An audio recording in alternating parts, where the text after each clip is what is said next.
நம்முடைய பிதாவாகிய தேவனாலும் கர்த்தராகிய இயேசு கிறிஸ்துவினாலும் உங்களுக்கு கிருபையும் சமாதானம் பெருகுவதாக. நாளையும் கூட நமக்கு ஜீவனை தந்ததுமல்லாமல் தயை பாராட்டினார் அல்லவா, அவரை துதிக்கலாமா? என்னை அழைத்தவரே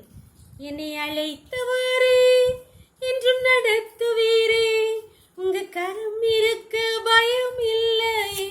என்னை அழைத்தவரே என்றும் நடத்துவீரே, உங்க கரம் இருக்க பயம் இல்லை.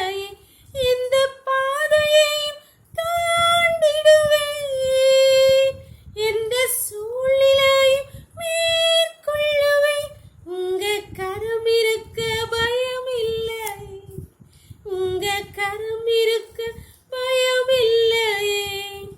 கருவிலே என்னை கண்டவரே, பெயர் சொல்லி என்னை அழைத்தவரே, நன்மைகள் எனக்காய் செய்பவரே, வழுவாமல் என்னை காத்தவரே, இனிமேலும் என்னை காப்பவரே, அழைத்தவரே என்றும் நடத்துவீரே, உங்க கரம் இருக்க பயம் இல்லையே.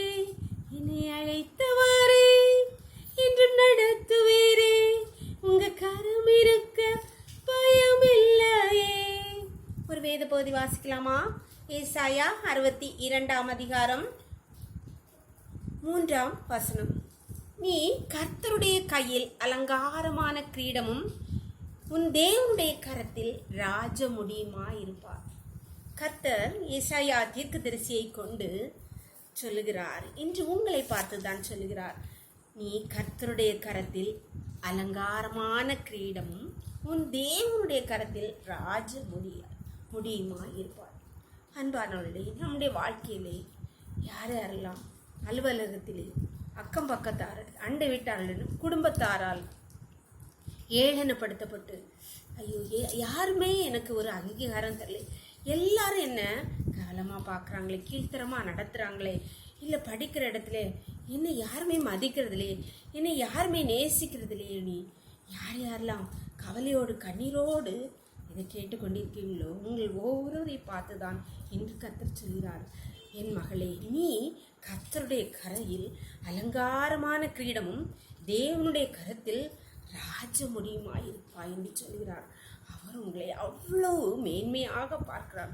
இந்த உலகத்தின் மனிதர்கள் பல்வேறு விதமாக பார்க்கிறதை குறித்து கவலைப்படாதீர்கள். உங்கள் தேவன் உங்களை எப்படி பார்க்கிறார் என்பதை மட்டும் பாருங்கள். கவலையை விட்டுவிடுங்கள். நீங்கள் தேவனுடைய கரத்தில் அலங்காரமான கிரீடமாக இருக்கிறீர்கள், அவருடைய கரத்தில் ராஜ முடிவாக இருக்கிறீர்கள். கவலையை விட்டுவிட்டு அவருடைய கரத்தில் நம்ம ஒப்பு கொடுக்கலாமா? ஜெபம் பண்ணலாமா? எங்களை நேசிக்கிறீங்களா அன்பின் தகப்பனே, தர்மையான நாளுக்காக கொடி நன்றி அப்பா. நாளின் காலை முதல் இம்மட்டுமாய் உம்முடைய கிருபைகளை தாங்கினதே அப்பா. இப்பொழுது மடியாளோடு இணைந்திருக்கிற ஒவ்வொரு பிள்ளைகளையும் உம்முடைய கருத்தில் தருகிற தகப்பனே. வேதனையோடு பல்வேறு விதமான மக்களின் ஏளமான பேச்சுக்களாலும் அங்கீகாரம் இன்மையினாலும் கவலையோடு கண்ணீரோடு உம்முடைய சமூகத்திலே வந்திருக்கிற ஒவ்வொரு பிள்ளைகளையும் அப்பா நீங்க பார்த்து சொன்னீங்களேப்பா, நீ என் கையில் அலங்காரமான கிரீடமும் ராஜ முடியுமா இருக்கிற. ஆமா நாட்டவரே, அப்படியே உம்முடைய பிள்ளைகள் ஒவ்வொருவரையும் ஆக்குவீராக. உம்முடைய கரத்தில் அவர்கள் அலங்காரமா கிரீடமா இருப்பார்களாகப்பா. உம்முடைய கரத்தில் ராஜ முடியா இருப்பார்களாக. உம்முடைய கரத்திலே தாழ்த்தி தருகிறோம். இந்த இரவுக்களை மூடி மறைச்சுக்கோங்க. ஒவ்வொரு குடும்பத்திலும் பானையிலே மாவும் கலையத்திலே எண்ணெயும் குறையாதிருப்பதாக உம்முடைய கரத்திலே தாழ்த்தி தந்துவிட்டோம். இந்த இரவுக்களை மூடி மறைச்சுக்கோங்க. சகல துதியும் கனமும் வல்லமையும் பலனும் ஞானமும் எங்கள் தெய்வாதி தேவன் ஒருவருக்கே செலுத்துகிறோம். இயேசுவின் மூல ஜெபங்கள் நல்ல பிதாவே, ஆமென். God bless you. கர்த்தர் உங்களை ஆசீர்வதிப்பாராக. ஆமென்.